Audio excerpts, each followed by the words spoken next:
Hello, this is Professor Chandana Goswami from Tejpur University. And here we are going to discuss about nonverbal communication. I will take you through the meaning and importance, body language, eye contact, expressions and gestures, and the role of mannerism and attitude. Nonverbal communication includes all unwritten and unspoken messages, both intentional and unintentional.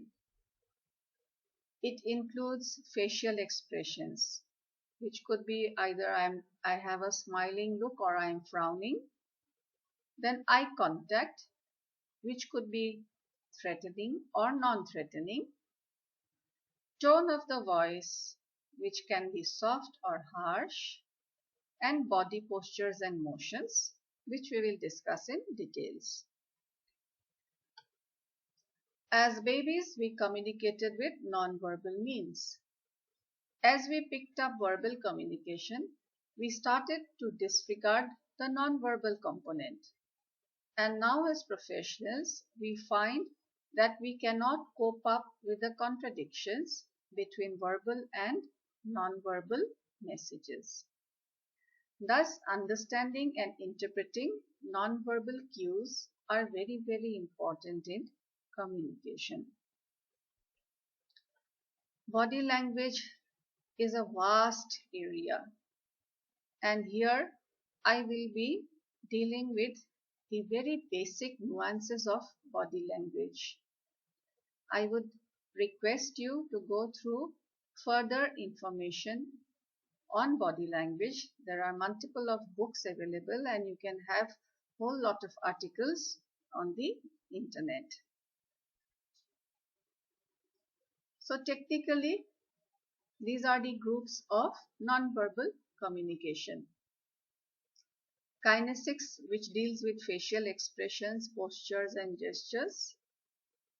Oculesics deals with eye contact. Haptics is the communication of touch. Proxemics is the communication of space and proximity. Appearance and artifacts, that is our attires and accessories. Paralinguistics means our pitch, speed, volume of the voice. And chronemics, that is the effect of time on communication. So we are going to deal with kinesics and oculesics first. Kinesics talks about postures also. If you slouch and your shoulders droop down and inwards, the chest collapses and inhibits breathing. This results in feeling uncomfortable and nervous, and we display our behavior accordingly. We come across as an unconfident person. So if you would like to appear confident, please stand straight, don't slouch. Then the head position. Our head is positioned to our shoulder at 90 degrees. But we don't maintain it at 90 degrees because when we are having a conversation, we tilt our head to one side. There's a slight gentle tilt, and this tilt indicates that we are eager to hear what the other person is saying, or we are interested in the conversation. Then legs, arms and palms. I will explain with the help of examples. Can you see the person with the open posture? His hands are lying very gently by his side. Legs are placed apart but not very apart, and it's a comfortable position. This kind of position indicates that this person is open and receptive to your ideas and also comes across as non-threatening. In the reverse, can you see the aggressive posture where legs are spread quite far apart and the hands are placed on the waist? So this is a superior kind of a posture, and maybe you will find it a little threatening also. Sometimes we do not know what to do with our hands, and maybe out of respect for the senior person, we put our hands at our back. It is okay to do that, but your hands at the back must be in a gentle clasp, not in a tight clasp. If it is a gentle clasp, then you are comfortable having the conversation. If it is a tight clasp, you will automatically become uncomfortable, and also let me tell you, your flow of words will be missing. You will find it difficult to have an easy conversation. So therefore, please maintain a gentle clasp. For our hands, we always say that the open palm position is good because it indicates that you are telling the truth and you are receptive also. So when you are sitting for an interview, please place your hands on the table. Don't put it under the table and hide your hands. If you hide your hands under the table, you send out signals as if you are being defensive, or you are hiding something, or you are not telling the truth. So put your hands on the table and keep them in this open position. Let's look at expressions and gestures. These results are from a Western study which was done, and in the Indian context, please feel free to agree or disagree with whatever explanation I am giving now. If a person is leaning forward during the conversation, it indicates concentration or emphasis.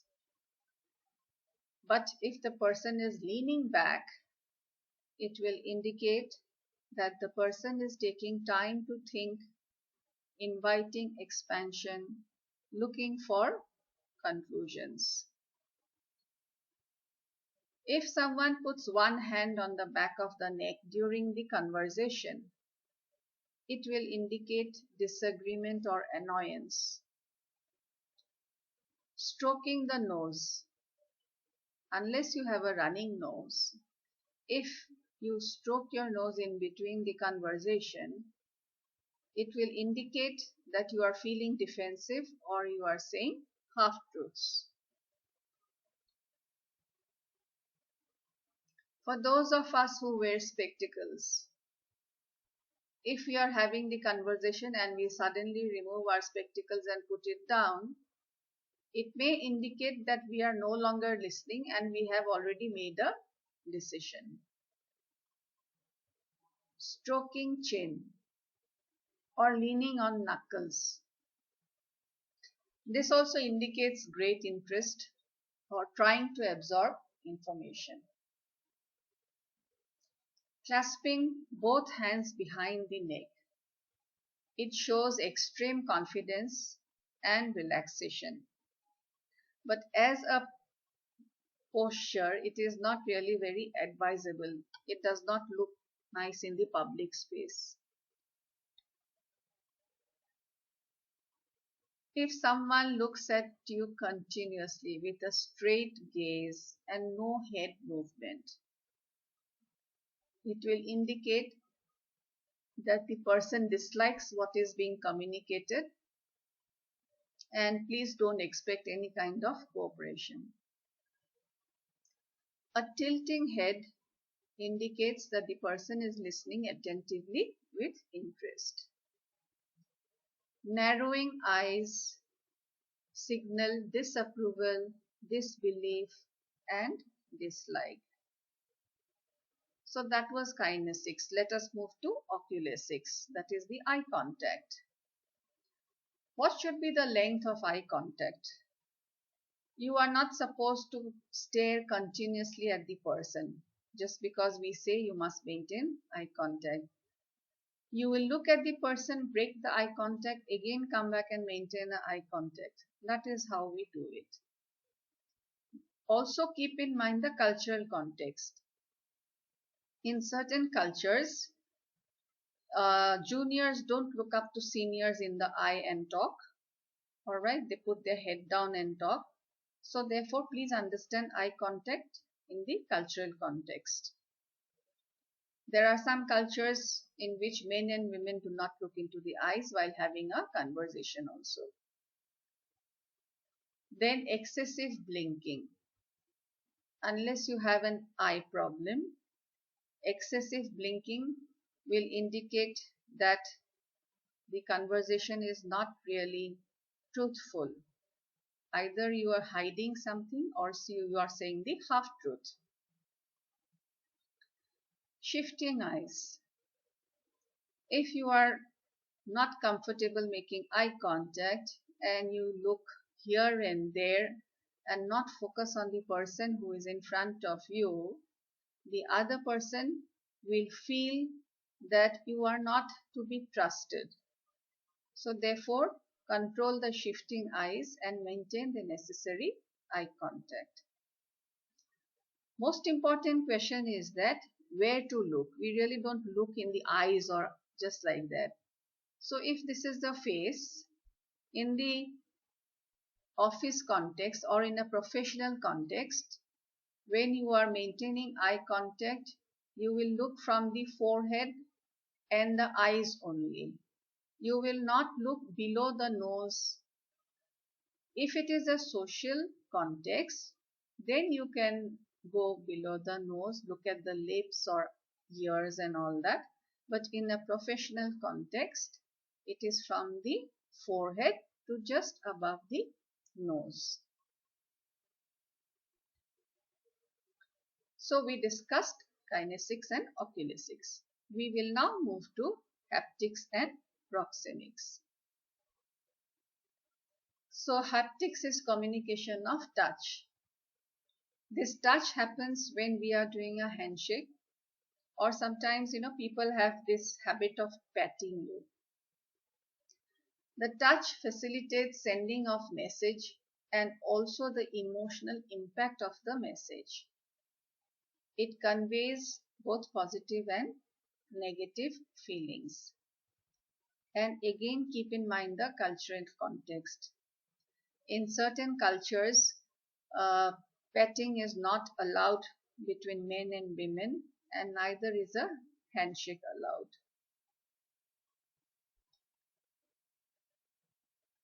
Then we move to proxemics.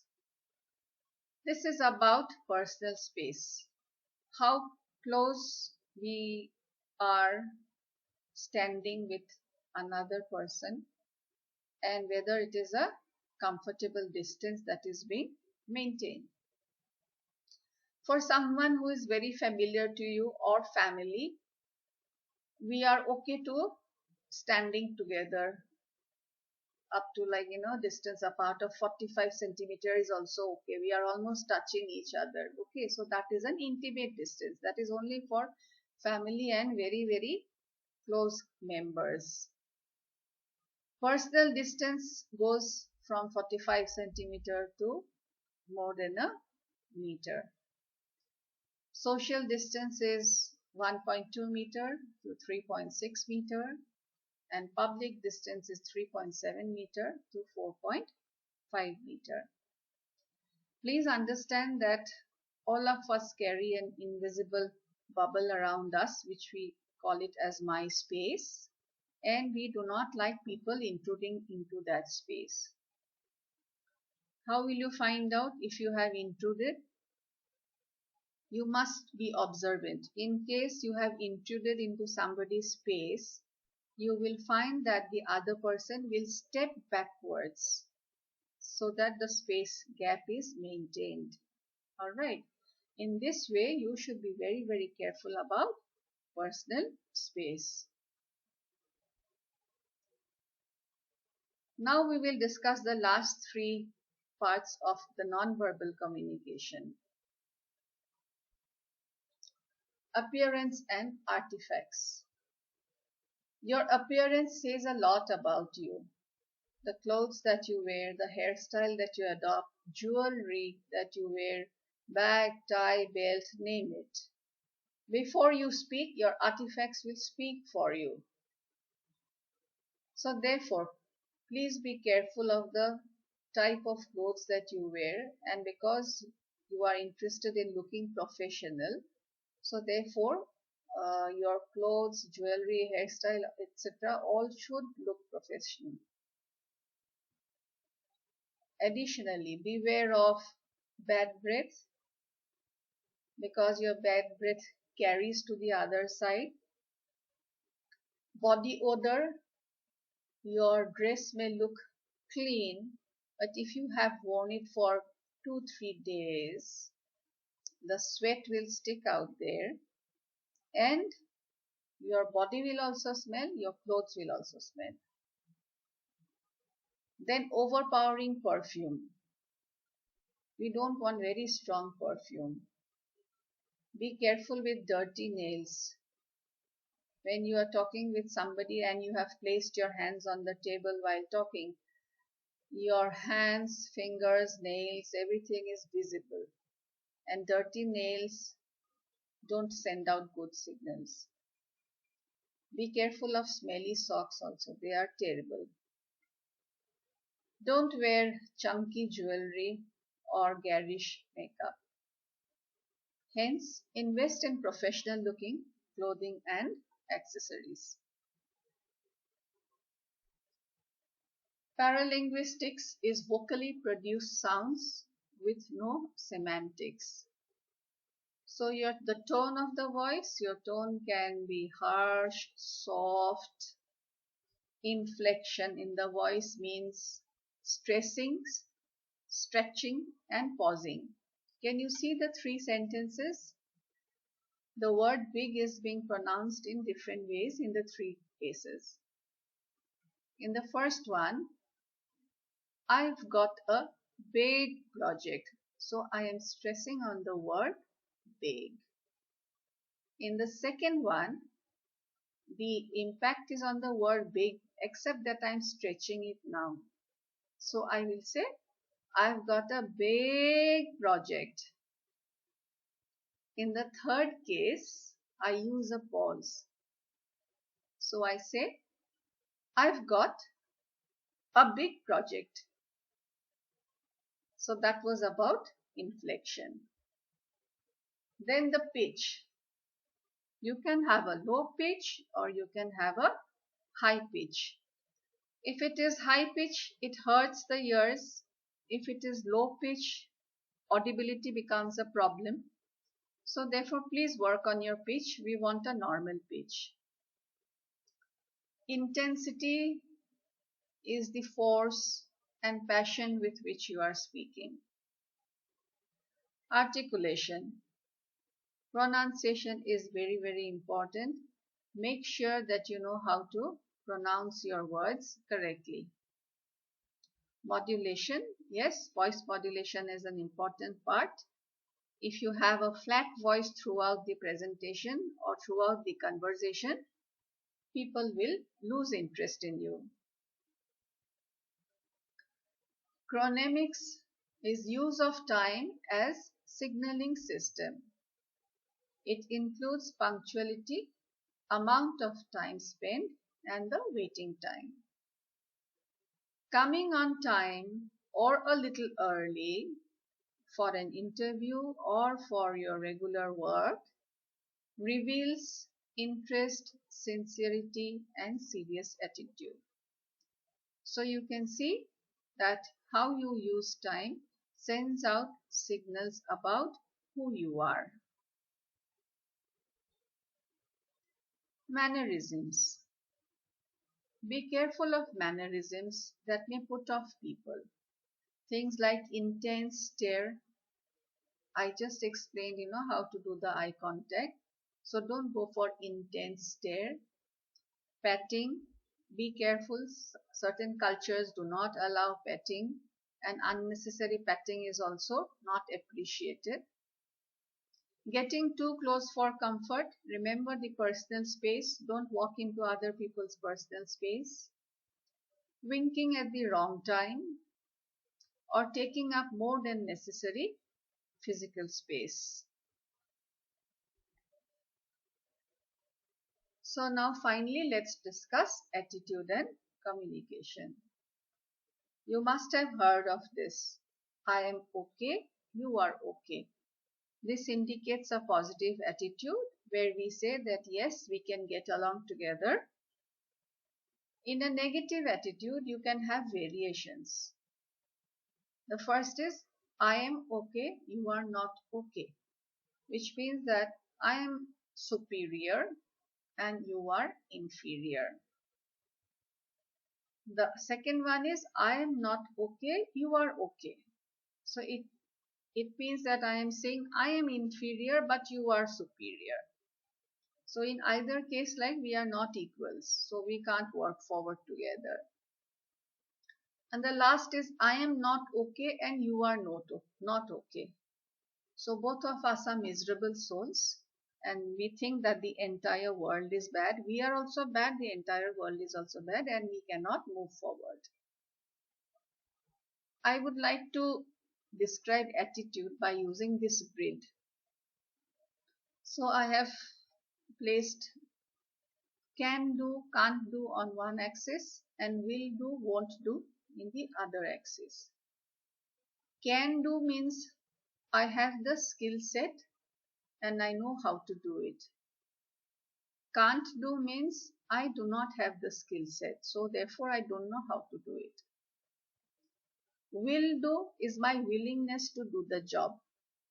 Won't do is that I am unwilling to do the job. So obviously the best box is number 1, where I have the skill set and I am also willing to do the job. Therefore, I am the desired employee. In the second box, I can't do because I don't have the skill set, but I am willing to do. I am willing to learn. So in this case, my organization will train me up so that I move to the box number 1. Third box is that I have the skill set, but I am unwilling to do. In this case also, my organization will take the effort to see that they can motivate me, remove my unwillingness, so that again I can move to the box number 1. But if you are in the box number 4, where you do not have this skill set, neither are you willing to do anything about it, then there is nobody who can help you. So therefore you are likely to be dismissed. So with this we conclude our non-verbal communication, and again I must repeat that this is very fundamental that I am discussing. Please go through a whole lot of books and materials which is available. It is very, very important that we appreciate non-verbal communication. Thank you very much for tuning in.